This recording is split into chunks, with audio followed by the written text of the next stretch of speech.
Dr. Phil was questioned in an interview about the video, and he responded. So Phil, I'm reading the New York Post this weekend. I open up this story about a teen rapper named Bhabie. Bhabie. So the world has known about Bhad Bhabie for what, like 5 years now? So you think everybody would know. And I know she know, but for some reason, I can't help but feel that Dr. Phil and his team has something to do with it. And you know they did. But look at him and be real with yourself. He look like he up to something, don't he? Your bald head ass. I hope a bird doodle on your scalp and oh, you thought you was safe? No, you look like a damn decrepit pelican with that same funky hairstyle. I bet when you shake your head, no, it don't even move with your, you know what? It's too early, I'ma wait. So first of all, she goes on there calling me by the wrong name. Bitch, your kids probably listen to me, your kids probably know who I am, your husband probably knows who I am. So why are you acting like you don't know who I am? Once again, Danielle has brought steam to somebody's talk show. Whoop-de-doo, hasn't done it before.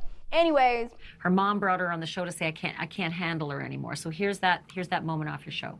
And all these hoes laughing like something funny. Did you say the hoes are laughing? Yeah. why would this be the only clip you show of me? Why don't you show me being nominated for a Billboard award? Why don't you show me having multiple gold and platinum plaques? Why don't you show me being youngest female rapper to hit Billboard? Why don't you show stuff like that? This isn't even a feeling I got, this is a fact. So after her going on the show in 2016 and saying what she said, then becoming an overnight sensation by saying 6 words, she was a laughingstock. We all knew that. Everybody was laughing and joking and clowning, etc., etc.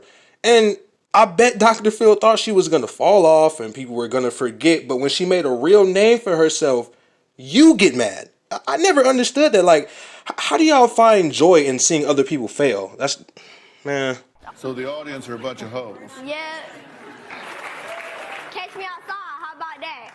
You know the shit I was hearing in the crowd? So for you to tell me I can't say something back to people who were saying something to me? Second of all, the fucking lady who runs the show said to me, oh, when you get up there, do whatever you feel like will make a good show. Kick, scream, punch. What else is there but some tough love? Tough love at a fucking ranch? To me, I think tough love is like telling your kid no when they want something because you know it's better for them even if you know they really want it. Or not letting them do something that may be bad for them even though you know that they want to do it. Or telling them about themselves. That's tough love. Malnourishing, humiliating, screaming at, sleep depriving. That's not tough love. And that's another thing too I just thought about. The only reason why she's telling her story about it is because someone else came out and told their story about the experience they had at the ranch, and Danielle wanted to back her up, and since her fan base is so strong, she wanted to use that platform as a positive light to spread awareness. Hey, sis, if you really that mad, bitch, we can go get the jump on Phil right now. We just got to get the bat, get the duct tape, and get some stuff to grow his hair because we need to perform a miracle before he go. He need it. She says that the place that she was recommended to go was abusive to her, wouldn't let her sleep. That's all I said was that they wouldn't let me sleep. That's the only accusation. I just said, oh yeah, and they wouldn't let me sleep. It was so bad. I seen a kid get held down for trying to leave. Took in there against my will. It's basically like kidnapping. They strip you from your whole personality. One of the kids, he had tried to steal a car or something. Everyone was screaming on the walkies like it was really crazy, and he ended up killing one of the staff members. And she sets up her question like, oh, this is gonna be funny. Like it's a funny matter of him sending children, minors, to a fucking facility where they're getting abused. She went to Turnabout 4 or 5 years ago, and if she had a bad experience, you know, obviously I would hate that. We'd be sorry about that. This ranch is still listed on your website after a lawsuit about a murder, a lawsuit about sexual abuse, and a lawsuit about torture. We're not involved in that. We don't have any feedback from them, so whatever happens once they're there, that's between them and the facility. So basically what you're saying is she lying. She chose to do all of this and say all of this for no reason. Right? Funny. See, Dr. Phil always struck me as this dog-loving, animal in general loving, bald guy who just loves his show. But in reality, you just a bitch, bro. Like, I can't with you. And you need to loosen that tie and shirt, old tight-ass fit you got on. He just said he's not involved in any treatment facility I go to. Are you f***ing nuts? Are you actually f***ing nuts? I'm really trying to keep my composure, but these two are really not making it easy. My mother signed a consent of release of information. to send progress reports directly from Turnabout to the Dr. Phil show. So when you say you don't have any feedback from them, that is not true. So if you're saying you don't have any feedback, maybe you should be getting feedback about these places before you're just sending multiple people's fucking kids here. You're just trying to save your ass. That's all you're trying to do is save your ass. But there's too many stories and there's too many people behind this that you can't save your ass anymore. The thing I find funny about all of this is that at the end of the day, her success is making them mad. It's hurting them.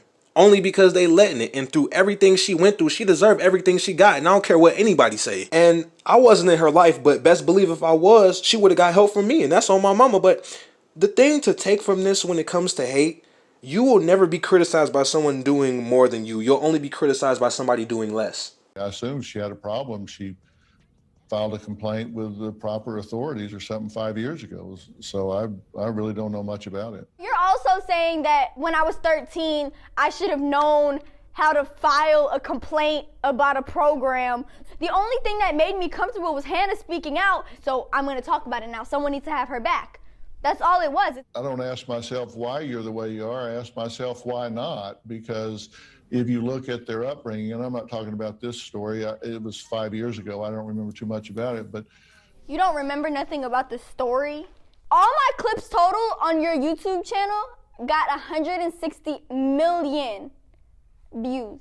And that doesn't even include how much you made on the show itself or the reruns. So between syndication, YouTube views, and the show views, he's making hundreds of millions of dollars. In every interview you do, they ask about me, and you give detailed answers. How did this catch me outside girl? How did this happen? Do you keep in contact with her, and what do you think about everything that she's done since then? She has a catchphrase that has gone viral. Your show made Danielle Bergoli, a.k.a. Cast Me Outside. Do you regret putting her on TV? So you admit that I was like this because of stuff I've been through as a kid, but then I go on your show to get help and you make my life worse?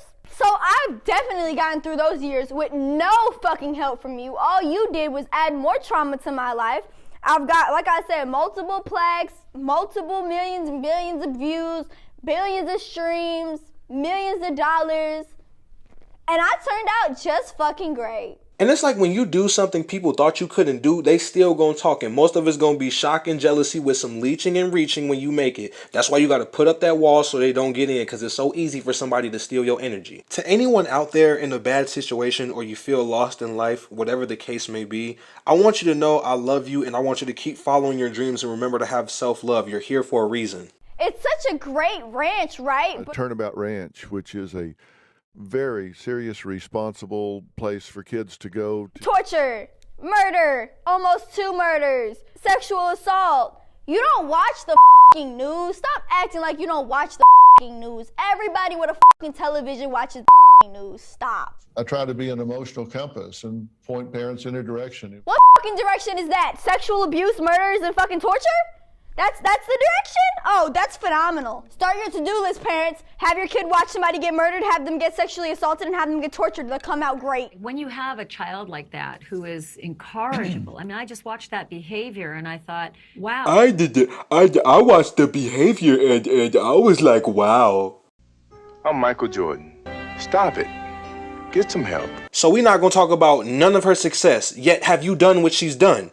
No, but I bet you wish you could. And it's like when you do something people thought you couldn't do, they still gonna talk. And most of it's gonna be shock and jealousy with some leeching and reaching when you make it. That's why you gotta put up that wall so they don't get in, because it's so easy for somebody to steal your energy. To anyone out there in a bad situation or you feel lost in life, whatever the case may be, I want you to know I love you and I want you to keep following your dreams and remember to have self-love. You're here for a reason. If you're sending multiple kids to facilities, you need to know what is going on there. Do you really not know what's going on here? Turnabout is still on their website. For you to be so hands-off about something, when people look up to you for advice, people go to you for advice, people email your show to get on it for help, for you to send their kids to these places, for you to be so, oh, well, I don't know, that's ridiculous. When I started this video, I really wanted to keep stuff like really serious, but seeing how much of a dumb bitch both of these people are, it's so hard not get angry. Like, how could you be so ignorant and so unaccepting of your wrongs. He really acts like a child. Like, come on. I'm not done with you, Philip. That was not a fucking apology. You think it's funny and you think it's what you do for a living to make people go against each other and make people look dumb on the internet and lie about people on the internet and edit stuff and make people seem like they're not who they are? Oh, I've got something coming for you. Not so funny when the tables are turned, is it? To end this off, Dr. Phil, screw your Woody Woodpecker looking and your partner in crime, dusty, depleted teacher looking ass, and Danielle, I love you. Yo, sucked on gumdrop head ass. Nah, I'm just playing. You know it's all love. But if you guys did enjoy this video, make sure you subscribe down below and turn on post notifications so you never miss another video, and share this video with your friends. And with that being said, I love all of you forever and always, and I will see you in the next video.